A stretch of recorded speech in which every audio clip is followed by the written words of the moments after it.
warahmatullahi wabarakatuh. Alhamdulillah wa syukrillah ala nikmatillah, segala puja, puji, dan rasa syukur tidak pernah henti-hentinya kita aturkan kehadirat Allah Subhanahu wa Ta'ala, karena berkat limpahan nikmat, rezeki, dan karunia beliaulah pada hari ini kita dapat hadir berkumpul di ruang Zoom ini dalam rangka mengikuti pelaksanaan rangkaian Mutiara Ramadan yang dilaksanakan oleh Sivitas Akademika Universitas Dharma Andalas pada tahun 2026 bertepatan 1447 Hijriah. Selanjutnya salawat beriring salam tak lupa kita aturkan kepada arwah Nabi besar kita Muhammad sallallahu alaihi wasallam yang telah berjuang menegakkan kebenaran di atas permukaan bumi Allah ini, sehingga beliau dapat membawa kita ke dalam kehidupan yang serba modern dengan penuh teknologi dan informasi sebagaimana yang kita rasakan pada sore hari ini. Yang sama-sama kita hormati pimpinan Yayasan Dharma Andalas, pimpinan universitas, pimpinan fakultas, para dosen, Bapak Ibu dosen Universitas Dharma Andalas, Tendik Universitas Dharma Andalas, yang sama-sama kita muliakan sore hari ini, ibu narasumber kita yang biasa di luar, yang luar biasa. Kemudian tidak kalah pentingnya tentunya kepada anak-anak mahasiswa kami yang kami cintai dan kami banggakan. Sungguh tanpa kehadiran kalian kami tidak ada apa-apanya. Tidak akan pernah ada seorang yang bisa mengaku dosen kalau tidak punya mahasiswa. Demikian juga mahasiswa tidak akan bisa lahir kalau tidak ada dosennya. Untuk itu, mari kita sama-sama menegakkan kebenaran di permukaan bumi Allah ini, membanggakan Sivitas akademik kita, ya, menyebarkan, membawa informasi seluas-luasnya bahwa Universitas Dharma Andalas saat ini sudah membuka pendaftaran melalui laman ppdb.unida.ac.id di bawah 3 fakultas yang kita banggakan, dengan berbagai macam beasiswa tetap kita sediakan bagi mereka yang berhak untuk menerimanya. Sampaikanlah berita baik ini kepada handai dan tolan sanak keluarga, tetangga kita semuanya. Semoga kabar baik ini dapat memberi manfaat banyak kepada banyak orang. Baik, untuk tidak memperpanjang mukadimah, perkenalkan saya Mr. Yalmiadi pada sore hari ini sebagai pembawa acara yang bertepatan pada tanggal 5 Maret 2026 atau 16 Ramadan bagi yang memulai lebih awal dan 15 Ramadan bagi yang memulai yang hari kedua 1447 Hijriah. Sore hari ini tema kita luar biasa, ya, yaitu Muslim Women Friendly Destination. Kau bahasa kampung Boeka mana kau? Jadi sama-sama apa itu Muslim Women Friendly Destination ini, apa yang dimaksud dengan istilah itu, bagaimana penjelasannya, detailnya, contohnya seperti apa, kita akan mendengarkannya dari narasumber kita, yaitu Ibu Associate Profesor Eka Marianti SEMM CBW CHARA. Dia payah menyebutnya kok. Jadi tidak salah tadi saya sebutkan bahwa narasumber yang tidak hanya cantik tapi juga cerdas. Untuk itu, pada narasumber kita Ibu Eka Marianti, waktu dan tempat kita sediakan sebesar-besarnya, tapi jangan lebih daripada 20 menit, karena setelah itu akan ada sesi yang kita berikan kepada mahasiswa untuk tanya jawab ataupun pendengar, ya. Dan tentunya door prize yang secara ikhlas binti redho juga akan disediakan oleh narsum kita dalam bentuk terserah dia. Begitu nantinya, ya. Untuk Instruksi. juga penanya juga terbaik. ya. Protokol. Pak ya, Untuk itu, ya juga ya kalau bertanya dapat hadiah. oh, iya, kecuali host. Ya. Ya. Oke, baik. Untuk itu, Protokol hadirin instruksi. semuanya, marilah kita Protokol. dengarkan pemaparan sejenak materi dari Ibu Eka. Ibu Eka, time is yours. Halo, sebentar Bu Eka.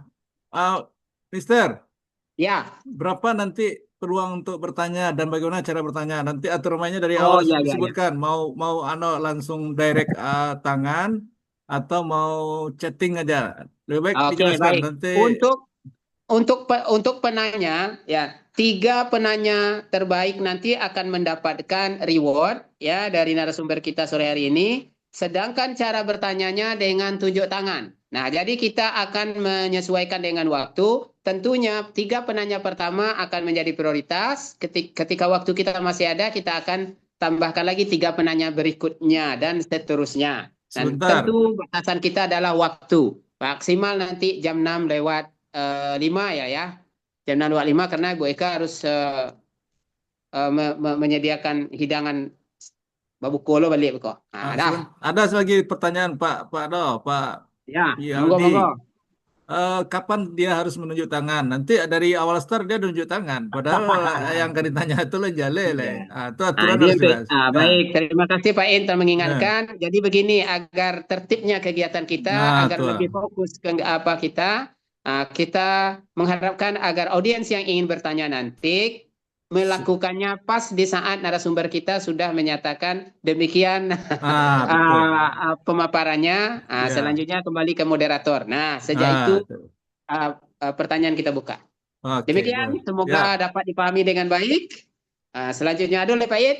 Nah, lah itu tekan tuang ibu analis narasumber begitu lihat namanya. Alhamdulillah ready dari Ya. tadi mah. Oke. Alright, ladies and gentlemen, please welcome Ibu Eka Marianti. Time is yours. Tafadhol. Mau share screen bisa TK silakan aja. Ya, mau share Ya. screen. Sebelumnya tentu kita ucapkan terima kasih banyak untuk moderator kita yang luar biasa pada sore hari ini. Karena tanpa kehadiran beliau, sepertinya kegiatan hari ini tidak jadi meriah. Jadi karena beliau ini luar biasa, antusias penonton juga luar biasa. Saya juga sebagai narasumber jadinya luar biasa juga, semangatnya menjadi luar biasa. Terima kasih sekali lagi, Mr. Real. Izin, Pak Edward, Mr. Real, Ya. ya share screen terlebih dahulu. Ya, silakan.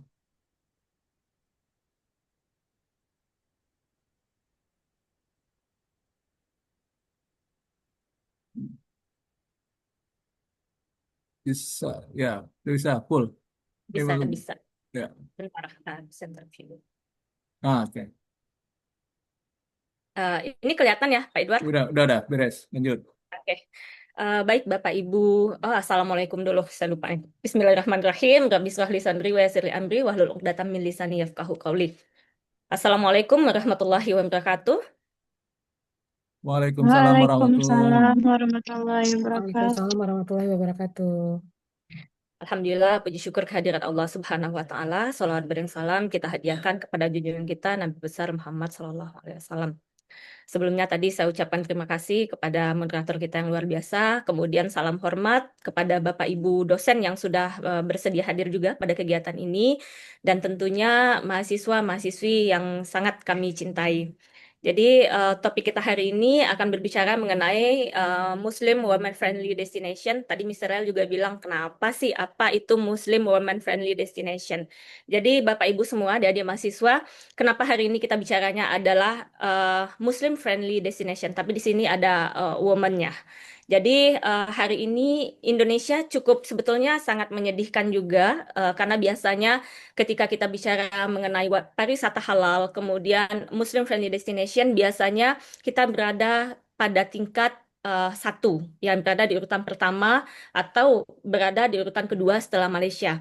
Tapi hari ini di tahun 2025 Indonesia mendapati posisi turun ranking menjadi nomor 5. Tapi yang membanggakan hari ini adalah Sumatera Barat yang sebelumnya berada di posisi 4 hari ini berada di posisi 2 untuk Indonesia Muslim Friendly Destination. Nah, hari ini kita bicara lebih spesifik tentang wanitanya, wanita Muslim. Kenapa kita harus bicara mengenai wanita Muslim? Nanti kita akan bahas apa saja topik pembahasan yang akan kita diskusikan hari ini. Yang pertama nanti terkait dengan fenomena wisatawan perempuan Muslim. Kenapa hari ini kita harus bicaranya adalah perempuan? Ternyata perempuan ini sekarang cukup mengambil andil untuk keputusan berwisata. Kemudian nanti kita akan berdiskusi juga mengapa perspektif gender ini penting dalam pariwisata. Kemudian nantinya juga akan dibahas tentang potensi pasar Muslim woman, kemudian travel decision making, kemudian kebutuhan spesifik dan religius untuk wisatawan muslimah, kemudian strategi destinasi ramah muslim, kemudian implikasi untuk woman tourism. Nah, Yang pertama nih, saya sebetulnya ingin tanya juga, kenapa perempuan gitu ya? Ternyata hari ini segmen yang paling besar dan tumbuh itu adalah perempuan Muslim.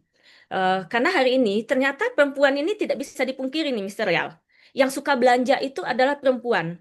Kemudian Ama-ama nak. ama-ama, yang suka nawar juga perempuan gitu. Tapi nawar itu nggak jadi masalah gitu ya. Nah, hari ini yang jadi pengambil keputusan itu adalah wanita. Jadi wanita ini sangat penting sekali kita pertimbangkan ketika kita bicara pariwisata. Kemudian perempuan juga memiliki kebutuhan yang spesifik. Jadi ini perlu diperhatikan. Beda dengan laki-laki mungkin berwisata dia nggak mikirin rasa aman gitu ya. Tapi kalau perempuan ketika berwisata itu dia akan pilih mana destinasi-destinasi yang aman. Kemudian juga potensi-potensi branding. Wanita ini paling hebat untuk membandingkan. Jadi kalau misalnya ada sedikit kekeliruan aja ketika kita menawarkan sebuah destinasi, ini bisa menjadi blacklist bagi si pelaku pariwisata kalau seandainya ada kesalahan kecil saja. Karena wanita ini biasanya lebih detail, Mr. Real. Aha. Kemudian saya mungkin sedikit kasih data ini terkait dengan GMTI Access Framework. Jadi kalau misalnya adik-adik mahasiswa nih lihat gitu ya, ternyata 49,2% populasi Muslim dunia ini adalah perempuan. Di mana kalau kita lihat nih, 436 juta perempuan muslimah itu adalah usianya di antara 21 sampai dengan 50 tahun. Nah, ini kalau kita bisa bilang nih misalnya sadang tagih-tagih nih untuk paiba jalan gitu. Jadi ini perlu kita pertimbangkan dan perlu kita perhitungkan. Kemudian di dalam penilaian tersebut, ini penilaian GMTI tahun 2025, di mana sebetulnya ketika kita bicara mengenai kriteria penilaian ini yang paling penting sih. Indikator untuk environment, untuk lingkungan gitu ya. Jadi di mana perlu adanya bagaimana nanti kita mampu mengakomodasi yang sesuai dengan praktik keagamaan. Misalnya kalau kita memilih akomodasi itu atau hotel, kemudian homestay itu adalah berbasis syariah, kemudian tingkat keamanan gitu ya, kemudian tingkat sustainability-nya, apakah ramah lingkungan atau enggak, ini juga menjadi perhatian hari ini. Kemudian kita lihat lagi terkait dengan fenomena wisata perempuan Muslim hari ini. Ternyata tadi kita bicaranya terkait dengan pertumbuhan yang signifikan antara wisatawan Muslim perempuan di pasar pariwisata global. Kemudian juga perempuan itu sekarang aktif sekali melakukan perjalanan. Bahkan tanpa laki-laki hari ini perempuan banyak sekali melakukan perjalanan. Kalau misalnya adik-adik mahasiswa lihat nih, saya nggak tahu juga, mungkin nanti kita akan bahas juga terkait dengan Gen Z. Apakah Gen Z perempuan ini juga suka melakukan perjalanan? Kemudian juga ternyata ketika memilih untuk berwisata, yang paling menentukan itu adalah perempuan. Dan sekarang ini banyak juga muncul komunitas-komunitas traveling muslimah. Jadi misalnya nggak nunggu laki-laki nih mereka untuk pergi berwisata. Jadi kita nggak nunggu mahram dulu hari ini gitu. Jadi bisa berwisata ketika ini banyaknya sekarang komunitas-komunitas traveling muslimah. Kemudian peningkatan penggunaan media sosial. Jadi di mana-mana hari ini, tapi ini bukan yang dilihat ini bukan FB Pro ya. Mungkin ada yang tahu juga nih emak-emak FB Pro, tapi ini bukan gitu. Kemudian preferensi wisatanya lebih spesifik. Biasanya mereka pasti memperhatikan tadi tingkat keamanan, kemudian makanan halal apa tidak, itu menjadi prioritas mereka juga ketika memilih sebuah destinasi. Kemudian fasilitas ibadahnya. Jadi ketika kita bicara mengenai pariwisata halal ini, mungkin sedikit saya menjelaskan juga adik-adik mahasiswa mungkin ada yang belum tahu, apa sih wisata halal gitu ya. Jadi wisata halal itu bukanlah wisata eksklusif sebetulnya, tapi wisata halal adalah bagaimana ketika si wisatawan muslim ini mereka berwisata ibadahnya tidak tertinggal. Artinya apa yang harus ada di sebuah destinasi wisata halal? Kita menyebutnya adalah extended services and facilities gitu. Jadi adanya semacam layanan tambahan. Ya misalnya di tempat wisata itu ada tempat ibadahnya, ada tempat sholat, kemudian tempat berwuduknya juga ada. Kadang kan banyak ya adik-adik mahasiswa juga mungkin mendapati tempat-tempat wisata yang ketika kita mau wudhu, luar biasa, air nggak ada, kemudian toilet kotor, kemudian kita mau sholat, tempat sholat ternyata tuh abulah setinggi taga. Itu kan luar biasa juga tuh. Kemudian mungkin mukenahnya baunya juga udah luar biasa. Yang mukena putih aja udah kuningnya hampir sama dengan kuning lumut. Hijau lumut yang ada ya. Oke. Mungkin itu. Jadi kebersihan juga sangat diperhatikan ketika kita bicara mengenai wisata ramah muslim ini atau wisata halal. Kemudian ini sedikit data juga yang ingin saya paparkan. Ini adalah data yang kita dapatkan dari GMTI 2025. Ini merupakan 20 negara yang paling top untuk Muslim Women Friendly Destination untuk negara-negara Islam. Yang pertama itu adalah Malaysia dan Indonesia nomor 2. Kemudian ada Qatar, ada Brunei, walaupun hari ini untuk negara-negara bagian Teluk ini cukup mengkhawatirkan kondisi hari ini, tapi ini datanya adalah tahun 2025. Bisa dibaca aja mungkin terkait dengan 20 negara-negara yang banyak dikunjungi oleh wisatawan Muslim. Kemudian, ini untuk negara-negara non-OIC yang tidak masuk dalam indikator negara Muslim. Yaitu yang pertama ada Singapura yang paling banyak dikunjungi nih, kemudian ada Hong Kong, Taiwan, tempatnya Bu Siska, kemudian ada Jepang juga, Portugal dan sebagainya. Ini bisa dilihat ada 20 negara. Kemudian adik-adik juga bisa lihat, ini adalah preferensi kalau bisa kita lihat di sini, Gen Z Muslim woman. Ternyata wanita Muslim Gen Z, ya, kalau kita lihat di sini, ternyata mereka juga pengaruhnya 70% terlibat dalam perencanaan pariwisata untuk keluarganya. Jadi mereka ini bukan hanya peserta perjalanan, tetapi pengambil keputusan. Iya atau tidak untuk memutuskan pergi ke sebuah destinasi, ternyata Gen Z ini paling banyak yang memutuskan. Kemudian kalau kita lihat lagi, highly spiritual. Jadi 74% mereka ini ingin mengalami wisata yang terkait dengan heritage. Jadi mereka bukan hanya butuh rekreasi, tetapi juga untuk memperkaya nilai-nilai spiritual dan identitas keagamaannya. Kemudian kalau kita lihat lagi, driver for change. Jadi di sini sebanyak 76% itu mempertimbangkan isu sosial dalam perjalanan mereka. Jadi ternyata Gen Z Muslim woman ini mereka juga sangat peduli terhadap nilai-nilai agama, nilai-nilai spiritualitas, kemudian etika dalam perjalanan wisata, kemudian juga dampak sosial destinasi wisata ini juga mereka perhatikan. Dan yang paling penting itu, ternyata 95% mereka sangat memperhatikan safety and security. Jadi ini adalah major concern mereka gitu. Jadi memang hampir 95% itu mereka membutuhkan lingkungan perjalanan yang nyaman dan bebas dari kejahatan gitu ya. Jadi kalau mau memilih destinasi itu yang tingkat kejahatannya nggak tinggi. Saya juga agak khawatir hari ini kalau kita lihat tadi ya di Pasienan Tigo. Ada masalah ada anak-anak yang hampir dicekik juga sama masyarakat di sekitar sana, nggak tahu juga nih, dan diusir dari objek wisata. Nah, ini kan sebuah ketidaknyamanan yang diperlihatkan. Kemudian juga di Pantai Padang ada Papua, Pala, dan sebagainya. Kemudian isu ini dihembuskan, ini juga menjadi sebuah ketidaknyamanan. Dan ini tidak akan membuat wisatawan muslimah tadi untuk memilih destinasi karena dianggap tidak nyaman. Ya kalau misalnya kita pergi ke sana nanti kita malah takut, nanti kita dipalakin, nanti malah kita dibunuh, nanti malah kejahatan-kejahatan yang lebih ekstrim, diperkosa dan sebagainya. Ini menjadi ketakutan. Dan isu ini kalau tidak segera diatasi, ini menjadi sebuah isu yang menakutkan untuk membuat wanita berhenti untuk melakukan perjalanan ke destinasi yang dianggap berbahaya.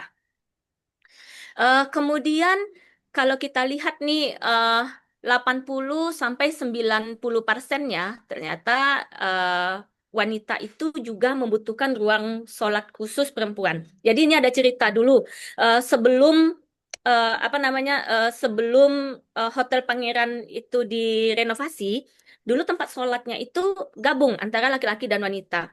Saya punya profesor datang dari Malaysia, kemudian nanyain, Bu Eka, saya cukup shock gitu. Begitu saya masuk, awalnya nggak ada wanita di musola itu. Ternyata habis salam, saya lihat wanita udah banyak aja di musola, karena mereka tidak ada partisi waktu itu di Pangeran.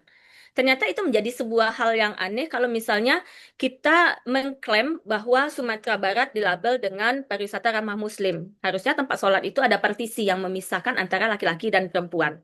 Nah, berbicara mengenai perempuan untuk wisata ramah Muslim, ternyata mereka ketika sholat itu juga membutuhkan tempat sholat yang khusus untuk perempuan.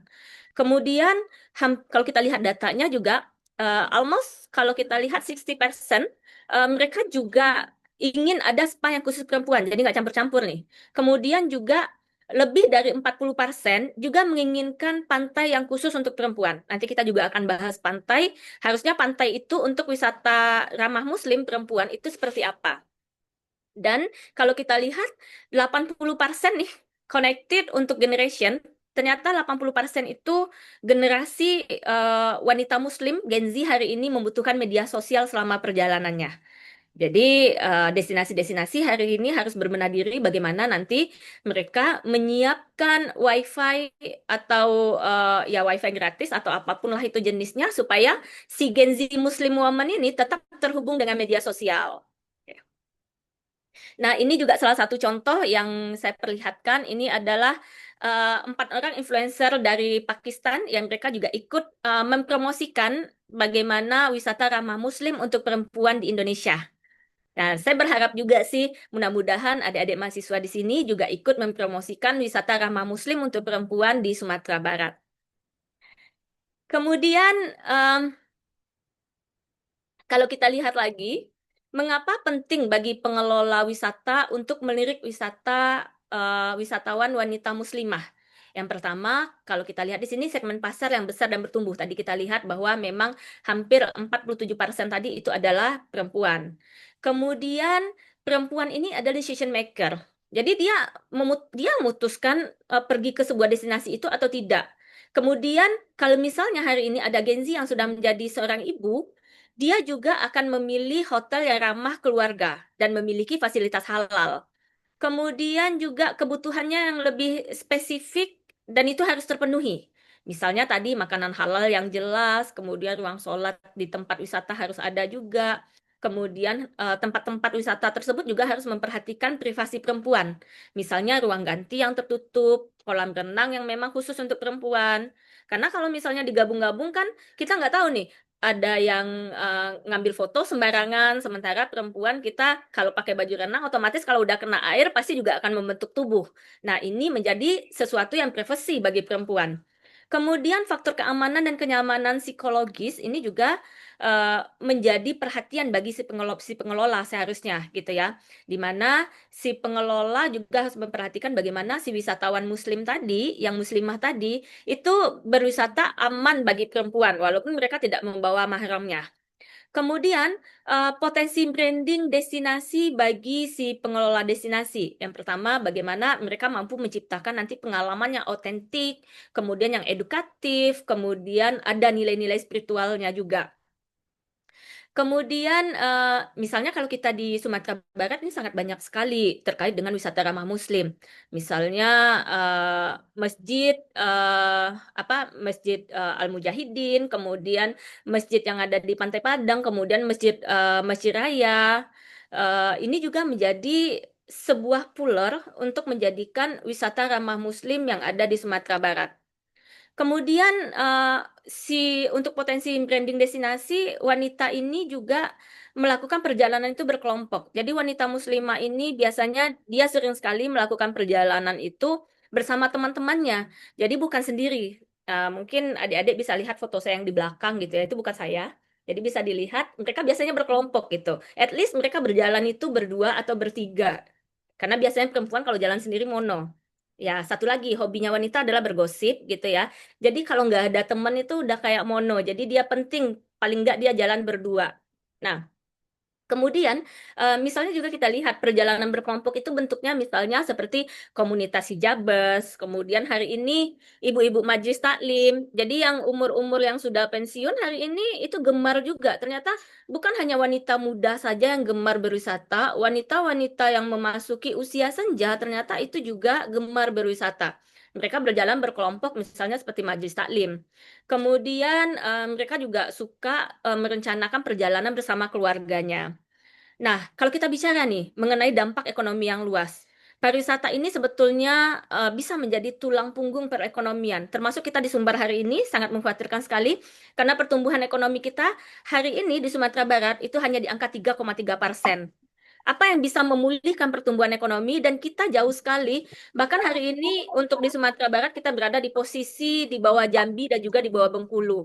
Sementara tingkat pertumbuhan ekonomi nasional itu meningkat. Jadi ya ini cukup mengkhawatirkan bagi kita dengan tingkat pertumbuhan ekonomi yang sangat rendah di angka 3,3% tersebut.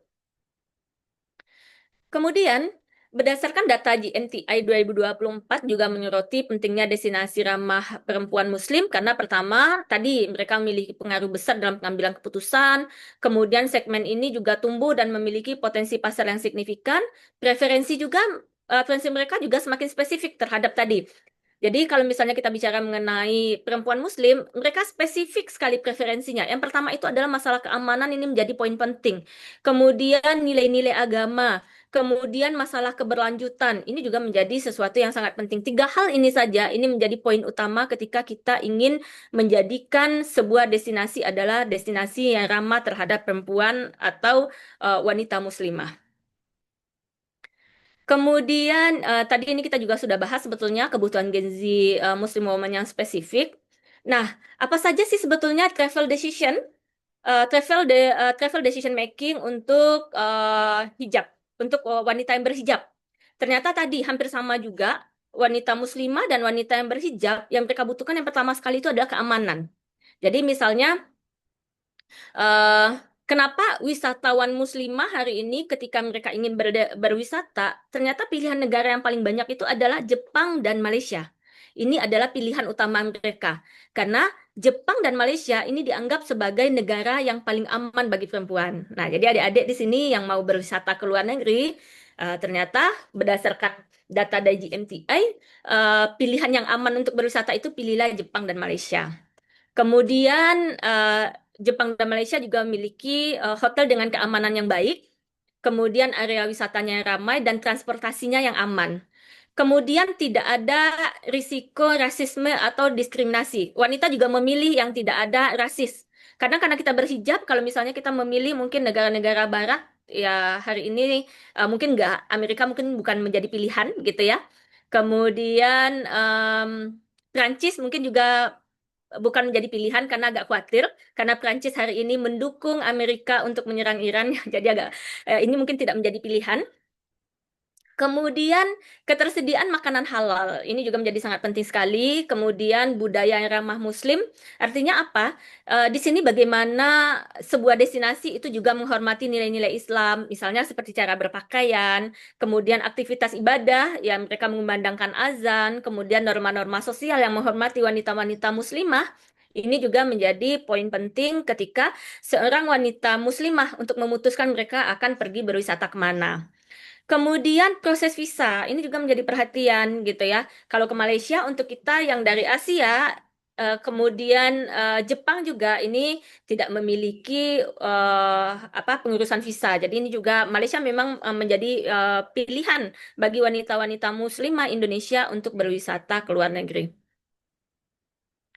Kemudian masalah cuaca dan anggaran ini juga penting karena wanita juga perhitungan terhadap duit ini tinggi sekali. Kemudian kita lihat lagi secara psychological benefit of travel, ternyata liburan itu memiliki manfaat. Apa saja? Mengurangi stres. Betul nggak, Mr. Rial? Yes, Mr. Rial tuh Sangat lah.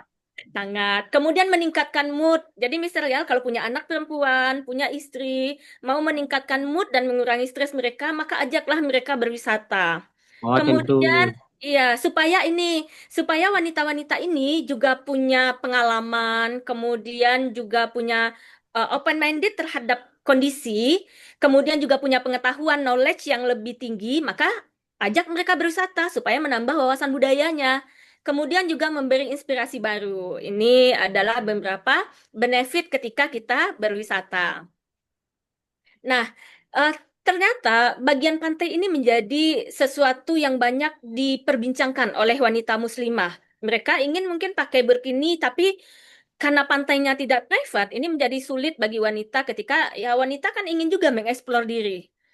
Nah, jadi sebetulnya salah kalau misalnya ada laki-laki yang mengatakan wanita ini berdandan untuk laki-laki. Salah sebetulnya. Mereka lebih ingin juga aktualisasi diri, mereka ingin mengagumi dirinya, tetapi eh, tempat-tempat itu biasanya campur antara wanita dan laki-laki gitu. Jadi wanita ini juga butuh tempat-tempat privasi. Jadi kalau misalnya mereka ke pantai untuk pengelola nih, maka kita perlu pengaturan waktu dan rute. Ya, jadi misalnya kita pilih yang lebih early morning gitu ya, kita pilih yang weekday karena pantai itu biasanya ramai kalau weekend gitu. Kemudian pilihan pakaian dan kesepakatan sosial, misalnya yang menggunakan burkini gitu ya, atau pakaian renang yang berlapis. Kalau pakaian renang yang tipis itu juga akan memperlihatkan bentuk tubuh. Kemudian perjalanannya berkelompok, kemudian pemilihan destinasi yang mendukung, misalnya ya area tertutup. Tapi kalau kita lihat untuk pantai di Sumatera Barat, kita belum menyediakan untuk pantai yang tertutup sampai hari ini. Kemudian untuk syarat ketika wanita yang memiliki agama Muslim untuk berwisata itu yang pertama adalah terkait dengan privasinya, kemudian kebijakan kesopanan. Jadi ketika berwisata juga tidak harus vulgar menggunakan pakaian yang terbuka, mereka tetap menggunakan pakaian-pakaian yang sopan, kemudian bahasa yang sopan, kemudian fasilitas yang terpisah gender. Tapi ini memang masih agak sulit kita temui untuk fasilitas-fasilitas yang terpisah antara wanita dan laki-laki. Kemudian ketersediaan makanan halal dan akses tempat ibadah. Nah, jadi ini kalau kita lihat Muslim Friendly Destination dari perspektif gender.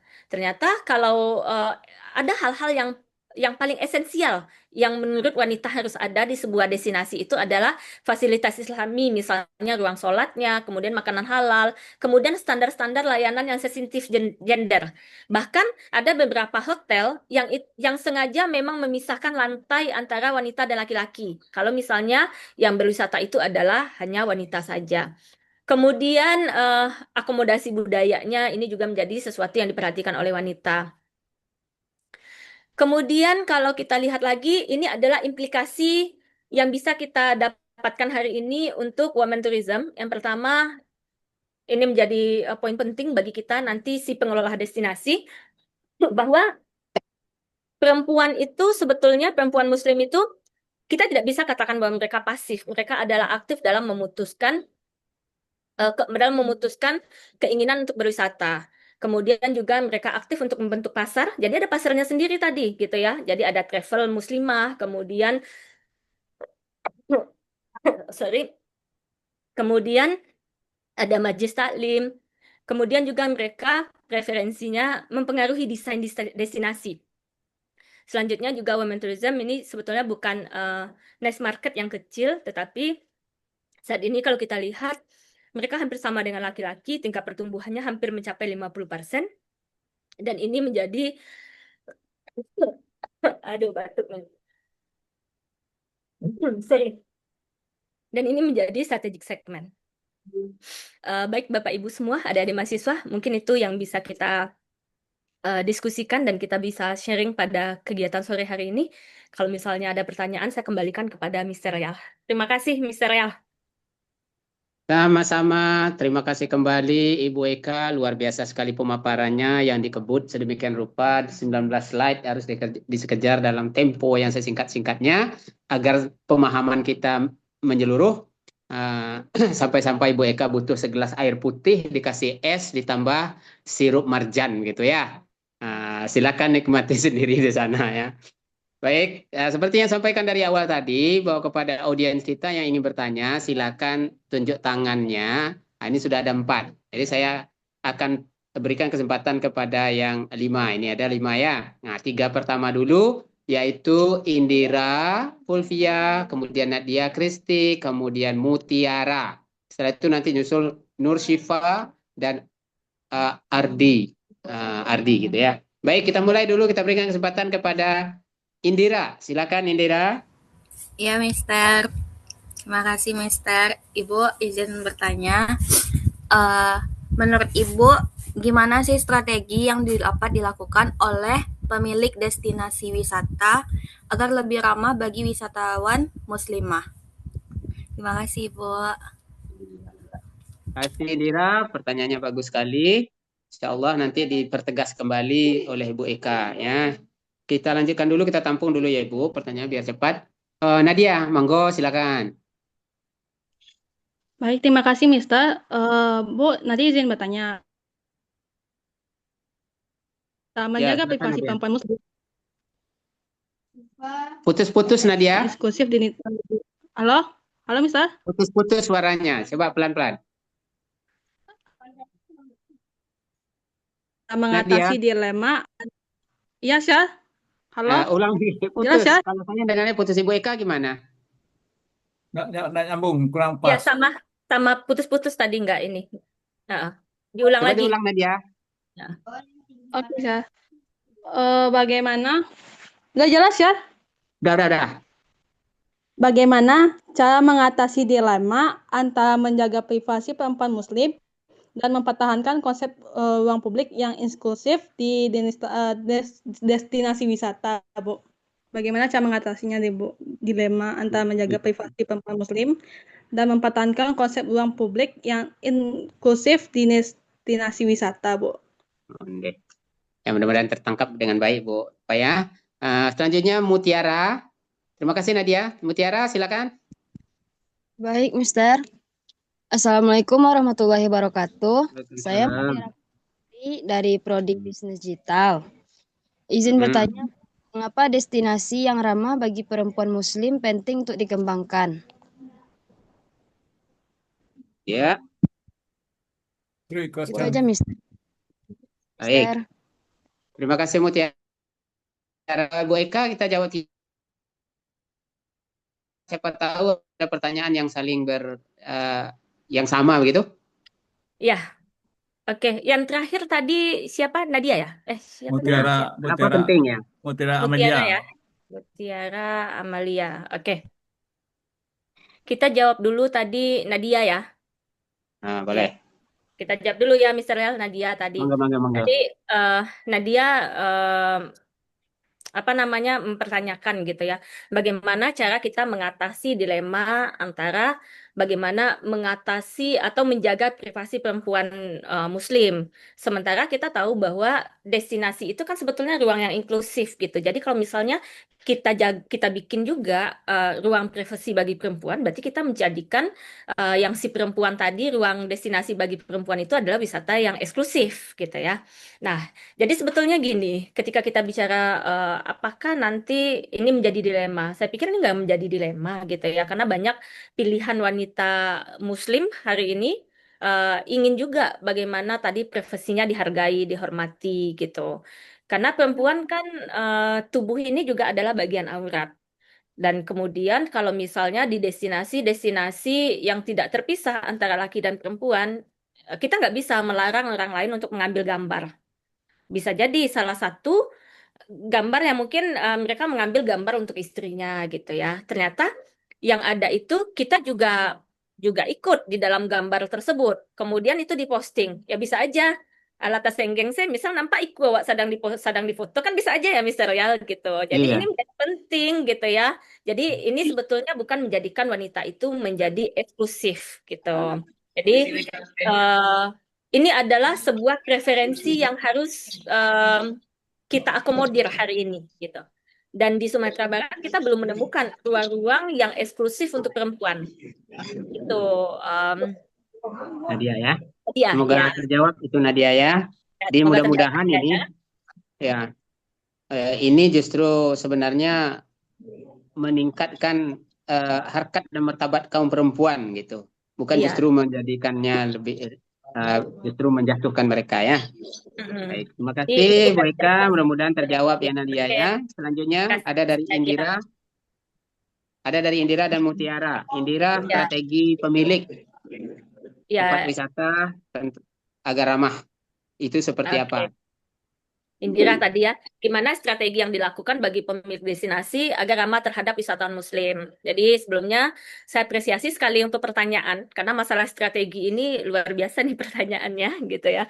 Jadi sebetulnya yang pertama, kalau kita mau menjadikan wisata ramah muslim, yang diinginkan wisatawan muslimah tadi kan jelas ya, mereka ingin yang pertama itu adalah rasa aman. Nah, yang kita lakukan adalah Pertama, penyediaan fasilitas yang sesuai dengan kebutuhan muslimah. Ya, di mana misalnya tersedia makanan halal, kemudian makanan halal yang bukan hanya safe claim, yang kita bilang bahwa ini adalah makanan halal, tetapi jelas sertifikatnya. Kemudian ada ruang sholat yang terpisah antara laki-laki dan perempuan. Kalau fasilitas sebetulnya ini saya pikir kalau destinasi serius untuk menjadikan wisatawan muslim ini, wisatawan muslimah ini adalah sebagai segmen utama, maka mereka juga harus berproses untuk menyediakan fasilitas ini. Kemudian kita harus juga memperhatikan aspek privasi dan kenyamanan si perempuan. Misal nih, tadi perempuan kalau misalnya di kolam renang, kalaupun itu misalnya kolam renangnya gabung antara laki-laki dan perempuan, mereka juga harus menyediakan ruang ganti yang tertutup. Jadi tadi juga saya sampaikan di slide yang tadi saya sajikan, di mana ruang ganti yang tertutup ini menjadi sesuatu yang private bagi perempuan. Kemudian kalau bisa juga misalnya seperti spa itu juga khusus untuk spa perempuan saja.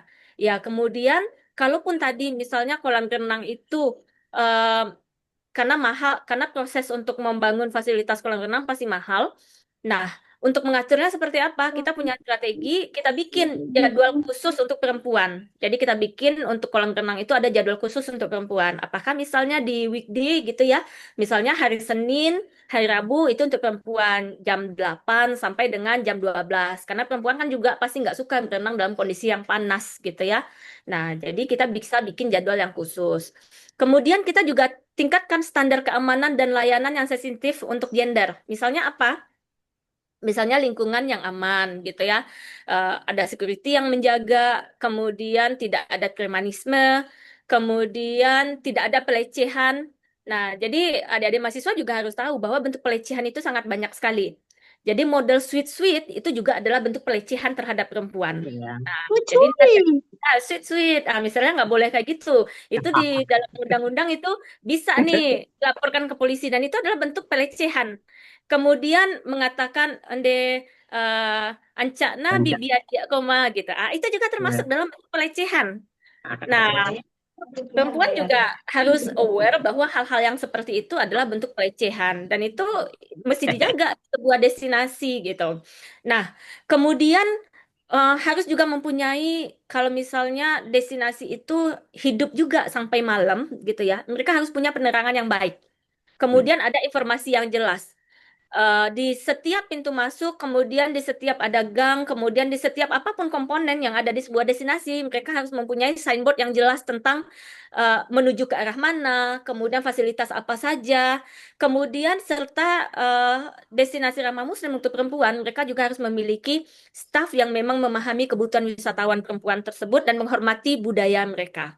Dan yang keempat itu membangun citra destinasi yang ramah muslim. Tadi kalau misalnya adik-adik ada lihat bagaimana tadi 4 orang influencer membangun wisatawan muslim untuk wisatawan apa namanya membranding wisata ramah muslim untuk perempuan di Indonesia itu juga salah satu bentuk branding destinasi yang dilakukan nanti oleh pengelola atau destinasi wisata.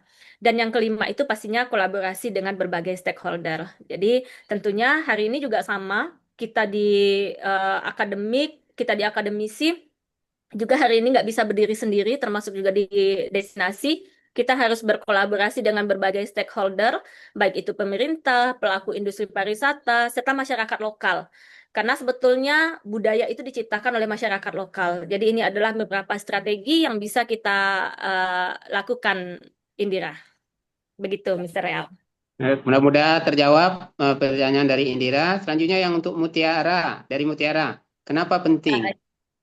Kenapa penting? Yang pertama tadi kalau misalnya Mutiara ada melihat slide kita yang pertama tadi, ternyata Muslim ini adalah penentu perjalanan. Jadi wanita muslimah ini adalah penentu perjalanan. Jadi atau tidak pergi ke sebuah destinasi, mereka yang putuskan. Jadi segmen wanita ini adalah segmen pasar yang besar dan terus tumbuh. Kalau kita lihat tadi angkanya itu hampir mendekati 50% populasi dunia.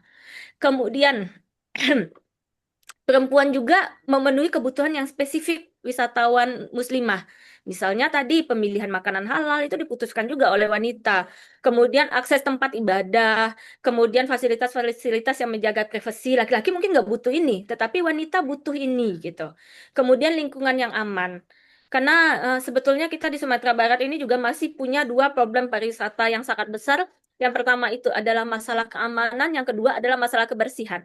Sementara kalau kita berbicara mengenai pariwisata ramah Muslim dan kenapa ini menjadi penting bagi termasuk juga destinasi ramah Muslim untuk perempuan, ini menjadi penting. Wanita itu sangat memperhatikan kebersihan. Kemudian wanita juga sangat memperhatikan keamanan. Nah, kemudian selanjutnya kenapa ini juga penting? Ini juga merupakan potensi branding.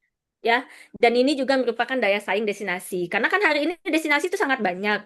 Sehingga kalau misalnya ada beberapa destinasi saja yang mengklaim atau membranding dirinya adalah wisata ramah Muslim untuk perempuan, maka ini menjadi salah satu competitive advantage bagi sebuah destinasi untuk mereka bisa bersaing dengan destinasi lainnya. Begitu. Oke. Baik, terima kasih banyak. Luar biasa sekali jawaban yang mengejutkan dari Ibu Eka. Bu Eka, banyak sekali pertanyaan yang akan disampaikan oleh mahasiswa kita, termasuk juga kepada dosen kita. Tapi inilah tadi, waktu kita yang sangat terbatas. Jadi mungkin begini, saya berharap agar kerasa ingin tahu dari audien kita pada sore ini tetap terjawab. Mungkin bisa Bu Eka melihat di ruang chat, ada pertanyaan-pertanyaan tertentu yang khusus, yang bagus saya lihat, untuk bisa dijawab secara offline nih kayak gitu ya, atau dengan cara chat. WA-an. Oke, di lewat WA aja WA boleh. Ya. Kak boleh Baik. buat grup prawisata di kampus, buat grup satu istilahnya. Karena belum ada ya. Mana tahu nanti bisa dikembangkan. Grup Siap. WA-nya Bisa jadi itu. ya. Boleh nanti kita minta anak pariwisata nanti yang itu. mengakomodir supaya ini terkait dengan pariwisata ini, terkait hal-hal yang menyangkut lah ya.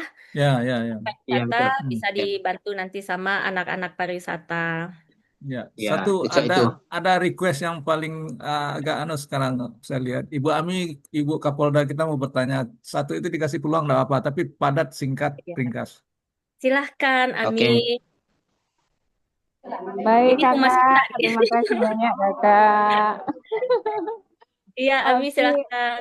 Salah satu Kak? Salah satu Ami Kakak itu sebagai panutan bagi Ami sepertinya gitu kan? Insya Allah. Masya Allah. Ini pertanyaan sudah Ami share di Kakak di ruang chat kan?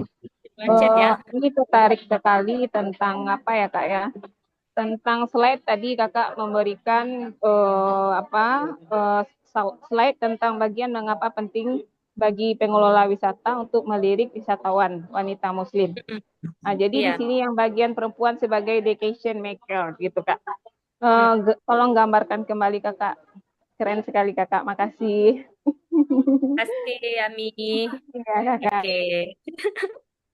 Ya, jadi tadi kenapa perempuan kita sebut itu sebagai decision maker? Karena memang perempuan ini dalam konteks pariwisata perannya itu sangat besar, Ami. Jadi mungkin saya yakin juga dalam rumah tangga memutuskan berwisata atau tidak, itu pilihannya pasti ada sama ibu-ibu ya, Mi ya. Misal, kalau misalnya kita mau berwisata, yang cari informasi destinasi itu pasti perempuan. Kita mau kemana? Hari ini apakah kita memutuskan untuk pergi ke Pantai Padang atau ke Pantai Air Manis? Pasti perempuan. Bapak-bapak udahlah ngikut karena perempuan nggak bisa dilawan. Kemudian membandingkan pilihan hotel. Kita mau menginap di hotel syariah atau mau menginap di hotel konvensional. Itu juga perempuan yang mengambil keputusan. Menentukan tempat makan. Menentukan tempat makan ini juga perempuan. Laki-laki biasanya mau makan di mana aja dia selalu bilang enak gitu. Tapi perempuan biasanya akan lebih banyak protes kalau misalnya banyak gaya ya ini nggak enak lah, ini terlalu asin lah, ini mahal lah, itu. Kemudian selama aktivitas liburan itu yang menjadi penentu pengambil keputusannya itu adalah si perempuan. Apa-apa kalau berani ngambil keputusan, siap-siap nggak boleh pulang. Nah, gitu. Nah, jadi kalau kita lihat di sini, memang si perempuan juga mereka aktif nyari referensi. Jadi bakalan nanya ke teman-temannya, di sana enak nggak? Kemudian aktif juga melihat media sosial. Saya nggak tahu nih bapak-bapak kayak Mister Royal aktif juga nggak nyari informasi kalau kalau melakukan perjalanan Mister Royal. Sangat. Biasa ibu, biasa tetap ibu ya Mister Kenapa? Royal ya. Biasa tetap ibu ya Ya, yang ya, aktif. ya. Saya nyarinya nanti baru dilihatkan. Putusannya Ini di ibu. A, ini B, ini C. Kita kemana? Pilihannya disediakan oleh Masalahnya, bapak-bapak. iya, masalahnya ATM-nya kan di sana. Oh, iya. Kalau salah-salah ngambil keputusan destinasi ATM nggak keluar ya, Mister Real? Betul. Ya, Indo-Indo kok biasanya kalau masuk tuh keluarnya payah.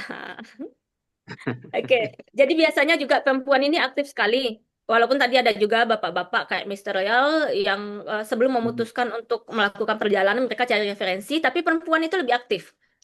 Berencana aja setahun ke depan mau berwisata mereka sudah aktif tuh, searching, kemudian googling media-media sosial yang terkait dengan dengan kebutuhan mereka untuk Lokasi. berwisata, kemudian blog-blog travel, kemudian mereka juga sengaja mencari informasi dengan komunitas-komunitas traveling.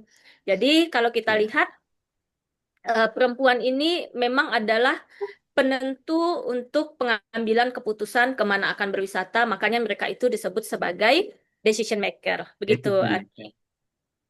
Terima kasih, Luar Kakak. biasa sekali. Mudah-mudahan terjawab ya Bu Ami ya. Sudah terjawab, Adi. Terima kasih. Jadi kembali lagi karena keterbatasan waktu sekarang sudah jam 6:15. Jadi kami mohon maaf kepada 3 anak kami, Nasifa, Ardi, dan Wiwit yang belum sempat diakomodir untuk memberikan pertanyaannya.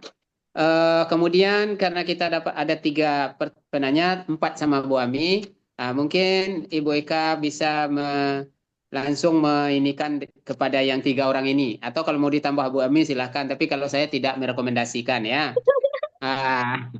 Ke yang 3 ini saja, apapun bentuknya berupa reward bagi anak kita silakan nanti disampaikan ya. Karena pertanyaan-pertanyaan mereka yang luar biasa bagusnya. Bicara pariwisata ini memang tidak pernah ada hentinya dan seru selalu dan menarik untuk kita bicarakan, apalagi berkaitan dengan mak-mak dan induk-induk.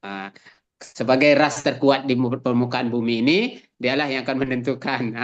Please, karena keterbatasan waktu kita, mungkin di lain kesempatan kita bisa membahas lebih panjang lagi bersama Ibu Dokter kita, yang memang dokter di pariwisata. Untuk itu, atas nama moderator, kami mohon maaf atas ketidaknyamanan ini. Terima kasih banyak kepada Ibu Eka yang sudah memberikan pencerahan. Mister. Ya. Ada sedikit pertanyaan ini. Pertanyaannya, yang bertanya tadi ngambil THR atau rewardnya ke Unida Center atau ke ICT atau kemana nih? Soalnya mereka sering nanya. Pak Edward, saya minta bantu aja, misalnya Mister Royal gitu. Yang 3 tadi boleh catat nomor handphone saya. Nanti saya kasih voucher GoPay aja 50.000 untuk masing-masingnya. Boleh chat saya nanti. Tolong dicatat nomor HP Ibu Eka itu, atau gimana caranya nih? Halo, yang 3 orang, Mutiara. Yang 3 ya. Yang 3 bertanya lagi. Nadia dan dan Mutiara catat ya. Chat saya nanti di 0813 7226 3600. Nanti saya kirimkan voucher GoPay-nya, kemudian tuliskan juga nomor handphone yang mau diisi. Oke, udah paham? Saya pikir cukup jelas itu. Kalau seandainya tidak, kalau kurang nanti nomor teleponnya biar saya kirimkan nomor telepon saya ya Bu Eka ya. Ini mahasiswa yang antusias. Ami nggak rela kalau dapat. Ami nggak rela. Ibu Kapolda itu. Ami nanti saya kasih tumbler khusus untuk Ami, nanti saya kasih tumbler pariwisata. Untuk host apa dikasih ini? Baju untuk host, topi. Kira-kira untuk host doa aja. Aduh. Oke lah, Anda Ado, yang penting Ibu Eka terus bangun selalu menjadi narasumber kita, kan gitu. Baik, Bapak Ibu, anak-anak kami sekalian, demikian tadi untayan Mutiara Ramadan kita pada periode kali ini.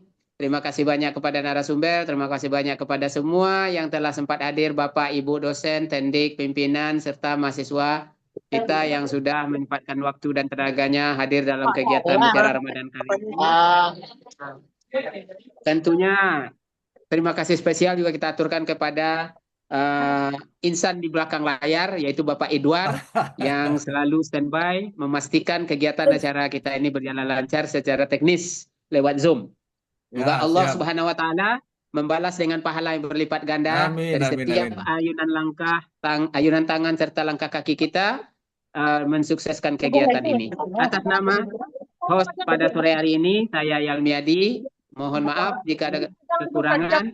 Billahi taufiq wal hidayah. Wassalamualaikum warahmatullahi wabarakatuh. Waalaikumsalam warahmatullahi wabarakatuh. Terima kasih Pak Edward. Ya, sama-sama. Kami ada di mahasiswa